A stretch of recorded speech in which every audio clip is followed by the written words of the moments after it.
लेकिन जब ये मेरे साथ हाथ मिलाता है ये कांपता है ऐसे। मुझे अभी भी याद है, मैं अपने दोस्तों को कहता हूं ये कल्प्रिट है, दोनों केवाईसी में यही कल्प्रिट है। उन्होंने कहा कैसे? मैंने कहा जब इसने हाथ मिलाया मैं इसकी ट्रिम्बलिंग देख रहा था, ये शेकिंग हो रहा था और इसका मतलब है घबराहट है, मीनस दाल में कुछ काला है। अब मुझे कंफर्म हो गया केवाईसी कौन गलत है। फिर मैं, लेकिन घबराहट से तो आप कंफर्म नहीं कर सकते हैं ना? नहीं घबराहट से, क्योंकि उस लड़की ने सीधे नाम लिया था ना इसी का। इंसान कैसे एक बीवी के जो पर्सनल वीडियोस हैं वो सोशल मीडिया पर शेयर कर सकते हैं? डॉक्टर साहब, आपको टोकना चाहता हूं, जिस लड़की ने आपके साथ आपके मुताबिक दिसंबर में कांटेक्ट किया, सवाल खड़ा होता है उस लड़की का केवाईसी के साथ क्या रिश्ता था? यावर की तरफ से आप पे आरोप लगाया जा रहा है कि 10 लाख की डिमांड की आपने। 10 लाख की डिमांड की होगी ना, मैंने अपना अकाउंट नंबर दिया होगा। देखिए, अगर आप मुझसे डिमांड करोगे, या मैं कहूँगा अकाउंट में लाओ या मैं कहूँगा कैश ले आओ, आप मुझे ये बता दीजिए उसने कैश लाया या अकाउंट डिटेल्स मैंने उसको दी। उसने रिफ्यूज़ किया उसके मुताबिक। अस्सलाम वालेकुम नाज़रीन, खुशामदीद है आपका हमारी इस खास पेशकश में, और मैं इरशाद अहमद आपकी खिदमत में हाजिर। हमारे बगल में जिस शख्सियत को आप अभी देख रहे हैं शायद वो तारीफ़ के मोहताज नहीं हैं। कल से ही आपने देखा होगा कि किस तरह से एक वीडियो सोशल मीडिया पर काफ़ी ज़्यादा वायरल हो रहा है। डॉक्टर अब्दुल बारी नाइक जो कि टर्मिनेटर प्रोफेसर हैं, उन्होंने कल शाम को एक वीडियो अपलोड किया जिसमें इन्होंने कुछ बड़े संगीन दावे किए और एक्सपोज किया केवाईसी टीम को, जिनका शेल्टर होम श्रीनगर बेमना में था, और उसके बाद से ही कंट्रोवर्सी में जो है लगे हुए हैं। अगर हम देखें तो यावर रशीद की तरफ से भी कुछ क्लैरिफिकेशन कल आई, इनसे हम मुख्तसरन बात करने की कोशिश करेंगे और जानने की कोशिश करेंगे कि इनके तासुरात क्या है, क्योंकि इनके कुछ घंटे बाद ही यावर का भी लाइव आया और उन्होंने कुछ सफाई दी अपने हक में। मजीद हम डॉक्टर साहब से बात करने की कोशिश करेंगे। डॉक्टर साहब, बहुत बहुत शुक्रिया हमसे बात करने के लिए। पहला मेरा इब्तदान सवाल रहेगा, जो आपने एलिगेशंस लगाए, पहले हमने देखा कि एक वीडियो वायरल हुआ था जिसमें एक लड़की के साथ कुछ हम कह सकते हैं कि शायद वो लड़की थी या फिर उसकी बीवी थी, लेकिन उसने फिर लाइव में कहा कि वो मेरी बीवी है। एक इंसान कैसे एक बीवी के जो पर्सनल वीडियोस हैं वो सोशल मीडिया पर शेयर कर सकते हैं? देखिए, वो वीडियोस आप अगर किसी ऑफिस में हैं तो क्या ऑफिस को आप अड्डा बना सकते हैं रोमांस के? चलिए आपकी बीवी मान लेता हूँ, 5 मिनट के लिए मैं मान लेता हूँ, मैं एक्सेप्ट फुल्ली नहीं हूँ, उस चीज़ से सेटिस्फाई नहीं हूँ, 5 मिनट के लिए मैं मान लेता हूँ वो आपकी वाइफ है। यहाँ पर पुलिस डिपार्टमेंट के हायर ऑफिशियल्स हैं, मैंने बहुत सारे पुलिस डिपार्टमेंट के एसएसपी साहब और डीएसपी साहब का निकाह हो चुका है, शादी हो चुकी है, बच्चे हैं, क्या वो कहीं रोमांस करते हैं उस ऑफिस में? आप बता दीजिए। चलिए, वो उनका ऑफिस है, वो गवर्नमेंट बिल्डिंग है, उसको छोड़ दीजिए। ये जो शेल्टर होम्स है, इनको मैंने और कश्मीरी हर एक ने एक इबादतगाह समझा है। बिल्कुल। आफ्टर मॉस्क यही इबादतगाह है। क्यों? क्योंकि वहाँ हम भूखे नंगे बेचारे जो वो रहते हैं वहाँ, इनमेट्स जिनको कहते हैं, या यमन मनोती मत, वो वहाँ रहते हैं, वो अपनी अलग दुनिया होती है उनको आप खिदमत कर रहे हो, उनके लिए आप वहाँ पाक साफ हर एक चीज़, जब उनको आप तन की सफाई कर रहे हो, तो क्या आप रियली में आपका जो मन है वो क्या साफ है? आप वहाँ पर वो कांड कर रहे हैं। चलिए, मैं उन्हीं से पूछना चाहता हूँ, जो वो वीडियो है वो मैंने तो शूट नहीं किया ना, वो उन्होंने खुद शूट किया है। और शूट कहाँ पर किया? अगर घर में करते, बेडरूम में करते, मुझे कोई टेंशन नहीं होता, लेकिन वो मैंने पहले ही कहा, वो इबादतगाह, एक सेकंड लेवल का इबादतगाह उसको कहेंगे, क्योंकि वो सर्व द ह्यूमैनिटी देयर, वो serve the human beings there, तो वो इबादतगाह होना चाहिए या रोमांस का अड्डा होना चाहिए। नंबर फर्स्ट ये। नंबर सेकंड, हर एक इसी बात पे क्यों गया कि मैंने रोमांस का, मैंने वहाँ मेन 3 चीज़ें इंपॉर्टेंट इश्यूज उठाए। जो उस एनजीओ का एक बशारत साहब है, वो हर एक जगह कहता है मैं एक आईपीएस ऑफिसर हूँ, उस पर कोई क्यों नहीं जाता है, कोई पूछताछ क्यों नहीं करता है? आप एक पुलिस की ऑनेस्ट, पुलिस ऑफिशियल्स की ऑनेस्ट वर्दी होती है, उसको आप बदनाम क्यों कर रहे हो? कोई नहीं पूछ रहा है ये। तीसरी चीज़, पूरा कश्मीर उन पे ट्रस्ट करता था, मतलब भरोसा करता था और डोनेशन करता था। बहुत सारे लोग तो दिखाते हैं कि जो बच्चों ने कलेक्ट किया है कॉइन्स अपने उसमें, फिर वो भी दिखाते हैं सोशल मीडिया पे, देखो इन्होंने हमें दान दिया। मीन्स उन बच्चों को भी कंसेप्ट होता है कि हम इनको दान करेंगे हमें सवाब मिलेगा, फिर आप उसका उल्टा उस पैसे को अपने ऊपर खर्च करते हो। क्या ये कौन सा जस्टिस है? आप ही मुझे बता दीजिए। मैंने 2-3 अकाउंट नंबर बहुत सारे मीडिया चैनल्स को दे दिए हैं, मुझे अथॉरिटी नहीं है। अब मैं ले आता खुद किसी भी तरीके से उन बैंक अकाउंट्स की डिटेल्स, कल यही मुझ पे एफआईआर लॉन्च कराएंगे आपने ये डिटेल्स कैसे लाई। मैं नहीं ला सकता हूँ। अगर ये यावर साहब क्लियर है ना, मैं आपको यही से 3 अकाउंट नंबर दे देता हूँ। एक अकाउंट नंबर जिसका लास्ट आता है 5749, ये यावर रशीद के नाम से है। और डाउट की ही बात है, ये हर एक बंदे को कहता है मेरा जीमेल WYAWER22@gmail.com है। इसी पे मैं नंबर शेयर करूंगा, अकाउंट नंबर उसी में डालना। तो मेरी टीम के एक मेंबर ने उठा लिया, इसने जब शेयर किया हमने उस अकाउंट पे डाला, जब गया तो यावर रशीद चल रहा है 5749, तो 1000 रुपये ये सबूत के तौर पे उसके पर्सनल अकाउंट में गया, एनजीओ के अकाउंट में नहीं गया। अब और एक दो अकाउंट्स है, और मैं एक ही की ही बात नहीं करूंगा, 2 अकाउंट्स और है। मैं रिक्वेस्ट करता हूं, चलिए अब छोड़िए एजेंसीज को, यावर साहब से कह दीजिए इन दोनों अकाउंट्स का स्टेटमेंट ले आए और आपके सामने रखे। जब वो आपके सामने रखेगा, दूध का दूध पानी का पानी हो जाएगा। अगर वो क्लियर है तो वो अकाउंट्स का स्टेटमेंट ला सकता है, अगर वो क्लियर नहीं है तो वो दोनों अकाउंट्स का स्टेटमेंट नहीं ला सकता है। 0061040100049002 ये फीमेल के नाम से है, और एक अकाउंट है 1003040100001381, ये और एक लड़के के नाम है। इन 3 अकाउंट्स का वो स्टेटमेंट ले आए और आपको दिखाए, मुझे दिखाने की ज़रूरत नहीं है। आप खुद ब खुद तय कर लीजिए ये जो है यावर, उसके अकाउंट से इस फीमेल के अकाउंट में कितना ट्रांसफ़र हुआ, फीमेल के अकाउंट से इसमें कितना ट्रांसफ़र हुआ, वो सब आप देख लीजिए। मैं ऐसे ही मतलब तथ वन गेल लगावन छुस न बह, जो रिसर्च है मेरी वो मैं पूरी बात कह रहा हूँ। ये हो गए 2 चीज़ें। 3 चीज़ें आपने कल से देखा होगा, एक जर्नलिस्ट भी बोल रहा है कि मैंने जब इनको बोला कि आप लोग गलत कर रहे हो वहाँ पर, मुझे टॉर्चर किया गया, मुझे हर जगह बुलाया गया, मुझे उठवाया गया। वो भी आप सुनिए ना, मीनस इनका बैकअप कितना है। काइंड में जितनी भी चीज़ें आती है, काइंड का मतलब है आपकी कम्बल, आपकी चादर, आपका बहुत सारा सामान जो उन यमन युस्तमन मतन लगी है, इनमेटों को जो लगता डेली यूजेस के लिए, वो उसका एक दोस्त नज़दीक ही रहता है, मैं उसका नाम नहीं लेना चाहता हूँ, फिर दोबारा ये कहेंगे कि इसका नाम कैसे ले लिया, कंट्रोवर्सी हो जाएगी। उसने जो इनका शेल्टर होम था उसके पीछे उसका घर है, वो सप्लाई वहाँ से सीधे वहाँ होती थी। 2 चीज़ें।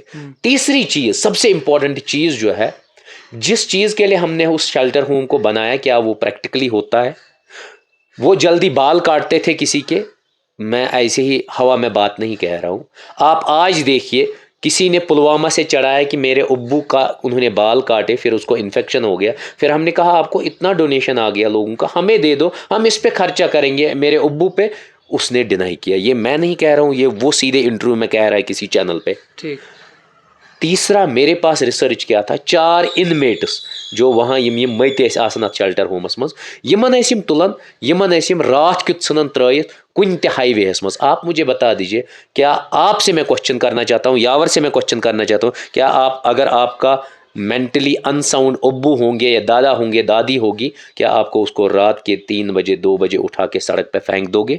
ये आपकी ह्यूमैनिटी कहती है, ये आपका रिलीजन कहता है, ये आपके कॉन्स्टिट्यूशन कहता है। मैंने तीनों को 4 केसेस को दिखाया भी। अगर यकीन नहीं आता, माइक उठाइए, अभी रैनावारी हॉस्पिटल के सामने मैंने कल ही उस बंदे का इंटरव्यू किया, उसका हाल देखिए पीछे हुआ क्या है, कितने गहरे जख्म है उस पर। वो सीधे कहता मुझे उन्होंने भगाया। चलिए, एक की ही बात नहीं है, सुनील और एक है वो सोपोर में है, और 2 अलग अलग जगहों पे है। वो क्यों है? जब आप शेल्टर होम के लिए आपको पूरी दुनिया डोनेशन दे रही है, फिर आप उनको रात में ही डिस्पोज ऑफ क्यों करते हो? 2 दिन रखते हो, 10 दिन रखते हो, 5 महीने रखते हो, 4 महीने रखते हो, फिर आप कौन सी मजबूरी होती है उनको बाहर डिस्पोज ऑफ करने की? डॉक्टर साहब, चूंकि कल से ही ये कंट्रोवर्सी हुई है, लेकिन हमने भी सोशल मीडिया पर रिसर्च किया, एक ऑडियो कॉल काफ़ी ज़्यादा वायरल हो रही है सोशल मीडिया पे। सर, एक ऑडियो कॉल काफ़ी ज़्यादा वायरल हो रही है सोशल मीडिया पर, जिसमें आप ये कहते हुए दिख रहे हैं, चूँकि हमने इसकी तस्दीक नहीं की, कि मेरे पास जो मुसद्दिक बशीर हैं, जिनका KYC टीम अवंतीपोरा में चल रहा है, उसके मुतल्लिक भी कुछ कंप्लेंट्स और वो भी रडार पे है। लोग ये सवाल कर रहे हैं कि कहीं ना कहीं पर्सनली इश्यूज़ हैं यावर के साथ, डॉक्टर बारी को, इन्होंने मुसद्दिक को साइडलाइन करके सीधे एक्सपोज यावर को किया। देखिए, मैं रियलिटी में कभी लाइफ में झूठ नहीं बोलता हूँ, ये आप कहीं भी देख लीजिए। मेरे पास दिसंबर लास्ट वीक यही कमरा है, एक विक्टिम आई। उन्होंने कहा भाई मैं इससे पहले गई जो शेल्टर होम है उसके मालिक के पास, मैं चंद इन्वेस्टिगेटिंग एजेंसीज के पास भी मैंने कंप्लेंट डाली। मैंने उनको कहा यहाँ पर गंदा काम हो रहा है। वो मुझे, अगर आपने सुना होगा, वो ऑडियो कॉल कर रही है। वो लड़की सीधे कह रही है कि मैं दिसंबर एंड में गई थी, यही आई, उसने मुझे पूरा सब कुछ बताया। मैंने कहा उसको देखो बहन, जब तक मैं खुद प्रूव नहीं करूँगा तब तक मैं किसी के खिलाफ नहीं जाता हूँ। उसने कहा मैंने ये भी इनसे कहा कि बदिम होता है ज़मीन कनाल अख कनाल ज़मीन कोता ये लावन श्रीनगरस मज वो मारल 1 करोड़ प्रॉपर्टी है, उसके पास प्रॉपर्टी है, उसने वो भी डोनेशन करने के लिए की। मगर यमो कर्म तमिस खुरन था दोपन बहन आज त्राव यल इस करो दोबारा गलती कह पे दिसम माफी अक लट वुचम गलत अत कर 2 लट 3 लट पे गई सो तमिस मालिकस दोपनस बिम न दोपनस ये गलत कर अत थव CCTV लगात। इवन इन्वेस्टिगेटिंग एजेंसीज पे भी वो गई है, वो नाम लेती है सीधे। तो उन्होंने उसकी नहीं सुनी। मालिक मकान ने कहा मैं किराए से मतलब मैं ना यहंदिस वत सत मतलब कहें। और उसी ने मुझे कहा कि वहाँ पर लड़कियाँ आती थी जाती थी। मुझे उस पर ज़्यादा वो नहीं था कि लड़कियाँ आए ना आए क्या कर रहे, वो मुझे नहीं था। मुझे सिर्फ था डोनेशन से डोनेशन। फिर मैं 5-6 महीनों से इस पर रिसर्च कर रहा हूँ और मैंने फिर देखा जब उसने कंप्लेंट की। देखिए जो मुसद्दिक KYC मुसद्दिक ही नाम है, क्या है मुझे नहीं पता, KYC अनदर, उसके खिलाफ मुझे कंप्लेंट नहीं आई। मुझे यावर के खिलाफ कंप्लेंट आई।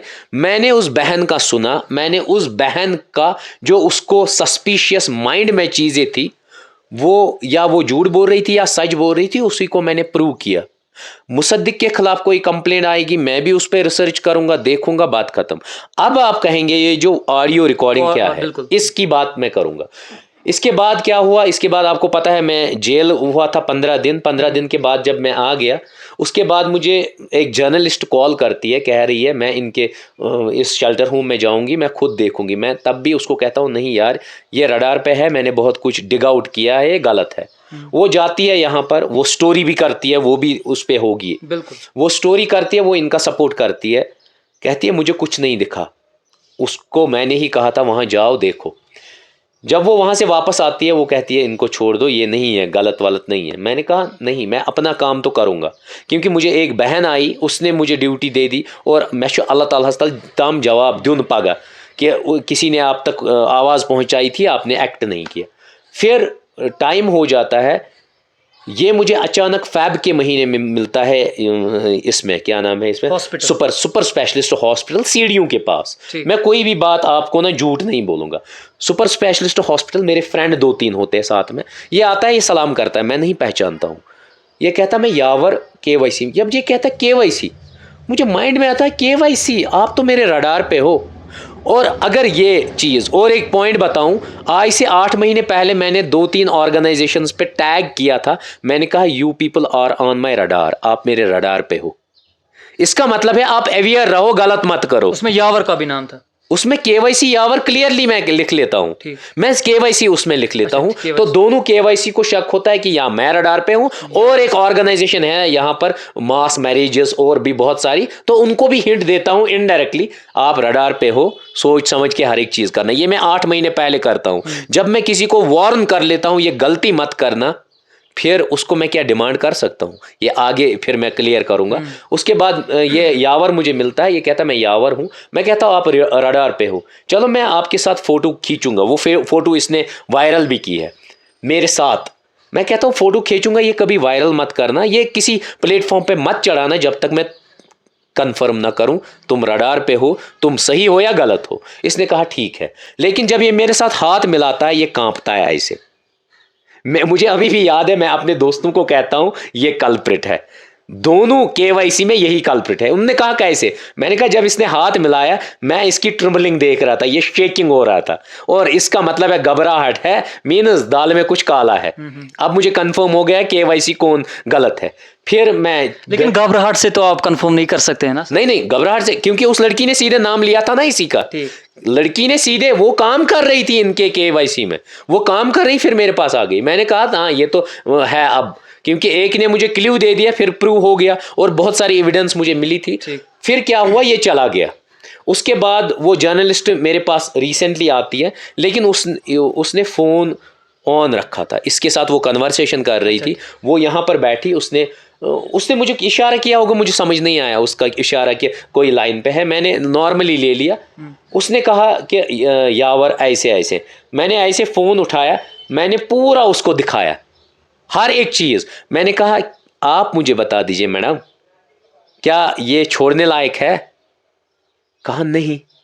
मैंने कहा आप खुद देख लीजिए, इन्होंने अड्डा बनाया है। मैंने कहा कि जो मुझे सोर्स है उसका नंबर मेरे पुराने फ़ोन में है, मेरा नया फ़ोन सिर्फ वीडियोज़ के लिए है, तो मैं उसको कांटेक्ट करता और आपको सुनाता। अगर आप अभी भी बोलोगे मैं उस सोर्स को दोबारा कांटेक्ट कर सकता हूँ। अब ये बार बार कहता है यावर कि वो सामने क्यों नहीं आती है। कल से उसके भाइयों ने उस लड़की को इतना टॉर्चर किया है। क्यों? क्योंकि आपने ये आवाज़ भी क्यों बोली। आपको पता है ये जो सोसाइटी है ये पैट्रियार्किकल सोसाइटी है, मैट्रियार्किकल सोसाइटी नहीं है। पैट्रियार्किकल सोसाइटी में आप जीना हराम करते हो लड़की को बाहर निकलने में, और वो उसको आवाज़ उठाने में आप कहते हो सही केस ड्रायक एलिमज रोंग। वो बेचारी कैसे आएगी? अगर यावर को यकीन नहीं है, आप काम कर लिए, यावर को लेके आइए यहीं पे, या बोलिए किस जगह आना है। उस लड़की को मैं साथ में ले आऊँगा, उसके सामने, क्योंकि उसका तो फेस फिर कवर नहीं होगा, उसके सामने वो बोलेगी ये क्या क्या कांड कर रहे हैं। क्योंकि वो बार बार कहता है यावर वो लड़की ओपन क्यों नहीं आ रही है, लेके आइए कल उसको, उसके सामने उस लड़की को बुलवाऊंगा हर एक चीज़ जो उसने देखा। उसके बाद रिसेंटली 4-5 दिन पहले मैं SMHS में था, बाहर एक गाड़ी खड़ी होती है, मुझे अचानक फ़ोन आता हूँ, मैं इसी के साथ टेक लगाता हूँ, मैं कॉल पे होता हूँ, 2 मिनट उधर से 1-2 लड़के आते हैं, तो वो मुझे कहते हैं कि आप हमारे पीछे क्यों पड़े हो। मैंने सोचा कोई होगा, मैंने कहा आप कौन हो। मुझे तब भी नहीं पता होता ये यावर है। कहता मैं यावर हूँ। मैंने कहा अच्छा यावर, अच्छा तुमने अभी वो बंदी को भेजा था। और वो सुनिए वो रिकॉर्डिंग क्या है। वो मुझे कहती है, मैं हर एक वीडियो उसको दिखाता हूँ, हर एक एविडेंस दिखाता हूँ, मैं कहता हूँ ये छोड़ने लायक है। कहते हैं नहीं। ये कहता है कि वो दूसरा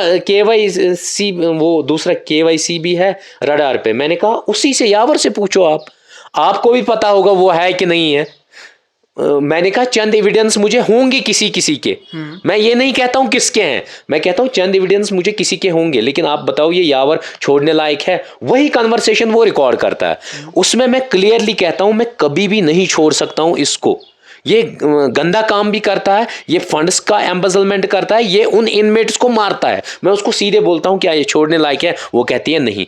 फिर वो बाहर जाती है, कहती है क्या बोलते हो आप यावर। वो कहता है जो इसको करना है करे। वो रिकॉर्डिंग आपने सुनी होगी। जब वो खुद कहता है जो इसको करना है करे, तो मैं क्यों रोकूं खुद को। जब उसको एरोगेंस है, उसकी गलती थी, वो कहता मैं माफी मांगता हूं, मैं रिटर्न लिख के दे दूंगा, एम्बेजलमेंट ऑफ फंड्स नहीं करूंगा, इन इनमेट्स को सड़कों पे नहीं छोड़ूंगा। पहले 2 इंपॉर्टेंट इश्यूज यही है। और हम लोगों को धोखाधड़ी नहीं कहेंगे, IPS है, बाकी चीजें हैं, हम उसके लिए माफी मांगते हैं, उसको हम तस्दीक करते 2-3 लोगों से, ये मौलवी जोर ऐसे तुम कह रहे हैं तस्दीक, उनको मैं कहता जाओ करो काम, दोबारा वहां गंदा काम मत करना, बात खत्म। उन्होंने कहा जो उसको करना है करे, तो जो मुझे करना है वही तो कर रहा हूँ। डॉक्टर साहब आपको टोकना चाहता हूँ, जिस लड़की ने आपके साथ आपके मुताबिक दिसंबर में कांटेक्ट किया, सवाल खड़ा होता है उस लड़की का KYC के साथ क्या रिश्ता था। वो KYC की बेचारी, असल में KYC अनंतनाग से भागे हुए थे, उन्होंने अनंतनाग छोड़ा, फिर वो श्रीनगर शिफ्ट हो गया। एक लड़की देख रही है, वो भी इन्फ्लुएंस होती है, ये काम ची नियक करन बलाघायमन बलाई, ये उसी के वर्ड्स थे। जब उसने उनको शेल्टर होम अपने घर के पास दिला दिया, उसी लड़की ने दिलाया, और उसको 10 या 15 दिन में ये वेरीफाई होता है ये गंदा काम का वहां कर रहे हैं, तो वो मालिक मकान को बोलती है इनको भगाओ, मैं ही इनको लेके आई हूं, इनको भगाओ। फिर वो वहां के सराउंडिंग इंस्टीट्यूशन में कंप्लेंट भी डालती है, वो भी कहते हैं नहीं ये ठीक काम कर रहे हैं। आप किस पे फिर भरोसा करोगे। वो बेचारी मेरे पास आ गई, मैंने फिर अपना काम कर दिया। यावर की तरफ से आप पे आरोप लगाया जा रहा है कि 10 लाख की डिमांड की आपने। 10 लाख की डिमांड की होगी ना, मैंने अपना अकाउंट नंबर दिया होगा। देखिए अगर आप मुझसे डिमांड करोगे, या मैं कहूँगा अकाउंट में लाओ, या मैं कहूँगा कैश ले आओ, आप मुझे ये बता दीजिए उसने कैश लाया या अकाउंट डिटेल्स मैंने उसको दी। उसने रिफ्यूज़ किया उसके मुताबिक। अच्छा उसने रिफ्यूज़ किया। बिल्कुल। पहले ही बात, मैंने उससे डिमांड खुद की या किसी के थ्रू करवाई, 2 चीज़ें होती है। उससे पहले ये पूछ लीजिए, अगर मैंने खुद उससे डिमांड की होगी तब उसका मैं यही से हर एक आंसर दे दूंगा। मैंने आपसे अभी कहा एसएमएच में सामने 2 लड़के आते हैं, वो कहते हैं आप हमारे पीछे हो, मैंने उसको पहचाना नहीं तो मैं कैसे डिमांड कर सकता हूँ, आप मुझे बता दीजिए। जब मुझे यावर याद ही नहीं है ये कौन भला है, मुझे उसके काम से मतलब है, मुझे यावर बाई फेस याद ही नहीं है, गोरा है काला है या क्या है, मैंने उसको पहचाना नहीं, मैंने उसको सीधे कहा कि आप कौन हो। जब मुझे वो कंफ्यूजन था ये कौन है, तब मैं उससे डिमांड नहीं कर सकता हूं, सीधी सीधी बात है। अब मैंने अगर बीच में कोई बंदा डाला होगा, वो रिकॉर्डिंग जो चलाई होगी, जो जर्नलिस्ट बेचारी बीच में थी, उस रिकॉर्डिंग में आया होगा ना इनसे 10 लाख रुपए ले लो, आया होगा ना, तो उसको बोलो वो पब्लिक करे, मैं सीधे अपने आप को फांसी लटका दूंगा यहां पर चौराहे पे। और हमारे एसएसपी साहब यहां श्रीनगर में ऑनेस्ट है, उसी को बोलूंगा मुझे फांसी दिला दे लाल चौक में, ये मेरा प्रॉमिस है। अब कानूनी कार्रवाई करना चाहते हैं यावर, चूंकि उसने सोशल मीडिया पे भी कहा कि मैं कंप्लेंट करना चाहता हूं, और उसमें काफ़ी ज़्यादा लोग फंसे हुए हैं, उस पर क्या कहना? किस चीज़ की? वो क्योंकि डिफेमेशन हुई है उसके मुताबिक। किस डिफेमेशन? अगर वो कंप्लेंट डालता है, उसमें लिखता है कि मेरी बीवी का फेस आया है उसमें या नाम आया है, कौन सा चीज़ आया है? इंडियन कॉन्स्टिट्यूशन कहता है अगर आपने किसी की आइडेंटिटी को एक्सपोज किया, रिवील किया, मुझे बता दीजिए उसका नाम कहीं है, नहीं है, उसका चेहरा कहीं है, नहीं है, तो मुझे बता दीजिए कॉन्स्टिट्यूशन मुझे किस चीज़ पे सज़ा देगा। अब मैंने अकाउंट्स आपके सामने लाए, अगर ये भी नहीं करूंगा वो कहेगा ना किस अकाउंट में पैसा आया। ठीक। अब और एक चीज़ था, अब मैं बैंक वाले से, मेरे बहुत सारे बैंक में दोस्त है, बहुत सारे जनरल मैनेजर्स बाकी, मैं उनसे ले लेता इंफॉर्मेशन, ये डिफिकल्ट नहीं होता है मेरे लिए। लेकिन आपने देखा होगा दास के केस में मैंने सीधे कहा कि दास ने 83 लाख का करप्शन किया, क्योंकि मेरे सामने स्टेटमेंट था, इसीलिए मैंने सीधे डिजिट्स भी बोले कितना उसने करप्शन किया। यहां पर अगर मेरे सामने स्टेटमेंट होता, मैं सीधे कहता यावर ने कितना एम्बेजलमेंट किया, वो मेरे सामने नहीं है। यावर से ही कहिए इन तीनों का स्टेटमेंट निकालिए और आपके सामने डालेगा, आप खुद चेक कर लीजिए, आप ही जज रहिएगा, आप दोनों जज रहिएगा, उसमें आप देख लीजिए उसमें एम्बेजलमेंट है, अगर नहीं होगा मैं कौम के सामने उससे माफी मांगूंगा। अच्छा, आपका मानना है कि उस वीडियो में प्राइवेसी ब्रीच नहीं हुई? नहीं, कोई प्राइवेसी ब्रीच नहीं हुई। आप मुझे यह बता दीजिए आप उस लड़की को पहचान सकते हैं? अगर आप बिल्कुल देखेंगे नहीं। आप मुझे बता दीजिए उस लड़की का आपको नाम पता है? मैंने जब वो लड़की जो मेरे पास कंप्लेंट लेके आई उसका नाम रिवील नहीं किया, उसको मैंने फोन पे ही इंटरव्यू लिया, तो उसका मैं कैसे करता? मैं मेरी भी 3 बहनें हैं, मैं क्यों किसी का कैरेक्टर असैसिनेट करता? आप मुझे बता दीजिए। और मैं यहाँ कश्मीर में सबको कहता हूँ आप मेरी बहन हो, जो भी मेरे पास आती है मैं सबसे पहले कहता हूँ आप मेरी बहन हो, तो मैं उस बहन की इज्जत की धज्जियां क्यों उड़ाता? आप ही बताइए।